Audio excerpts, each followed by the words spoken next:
In this demo, I'll be showing you how you can secure your credentials such as API tokens and passwords using External Secrets Manager, CyberArk Conjur. When building automations on Workato, you're first required to authenticate connections to your SaaS apps, databases, and more. This typically involves entering credentials such as an API key or a combination of a username and password, also known as secrets.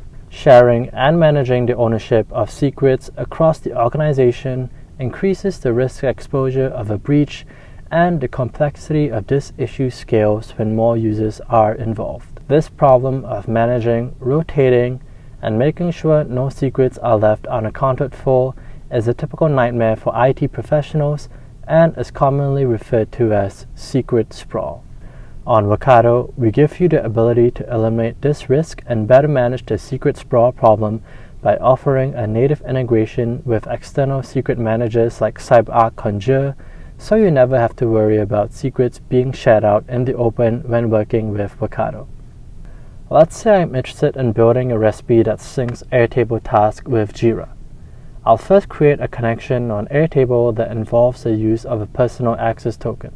On Workato, I do this by creating a new project called Airtable to Jira, creating a new connection, in this case Airtable, and selecting the personal access token as the method of authentication. Now, instead of storing the access token that I generate in Workato, let's reference the secret that I've already stored on my CyberArk Conjur instance. In order to do that, someone from IT must complete the required setup in CyberArk Conjur. Let's take a look at the Conjur setup. The Workato and Conjur integration relies on Conjur's REST APIs and host API key authentication.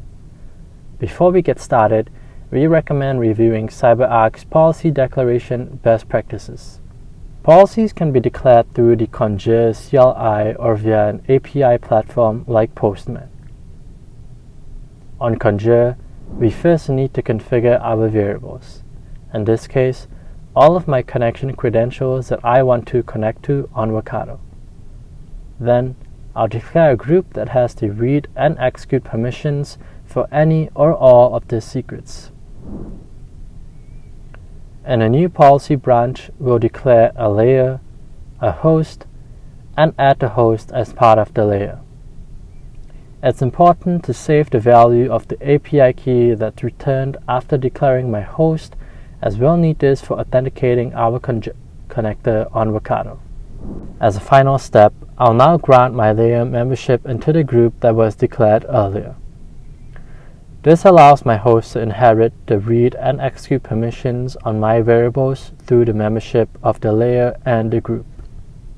Let's check out our newly created groups. On the Conjur Enterprise UI, navigate to Groups, select the group that was just declared, and here we can use the role graph to validate that we've created the layer as well as the host, and validate that they have the read and execute permissions for my variables. In summary, we first need to declare our variables, groups, layers, host, and finally add the layer to the group. Now that I've created a host for Workato to access secrets in Conjur, I'll configure External Secrets Management on Workato. In Workato, I'll first open the Workspace admin page, open the Settings tab, and select External Secrets Manager. I'll enable the toggle and first set the scope of secrets management. Scoping secrets management at the workspace level enables you to use secrets from one external secrets manager provider across the entire workspace. If you're interested in configuring secrets management for individual projects in order to reference secrets from different external secrets manager providers, you can do that as well. Next, I'll select CyberArk Conjur as my external secrets manager. I'm prompted to create a new connection or select an existing one. Let's create a new connection. I first select the connection type, and if your organization requires you to host Conjur in a private network and you have a running on-prem agent, you would select the name of the on-prem group. Here, I'm choosing to create a cloud connection. Next, I'm prompted to input the server URL, the organization name, the name of the host, in this case Workato-app-Workato-US1, and the API key that was generated when I created the host in Conjur. Then it's time to save. And that's it. You're all set to start using secrets stored in Conjur. Picking up from where we left off in our Airtable connection that requires a personal access token, I can now refer to my personal access token stored in Conjur by selecting Add External Secret and inputting the name of my secret stored in Conjur, in this case Airtable Access Token. Then we just click Connect. And there we go.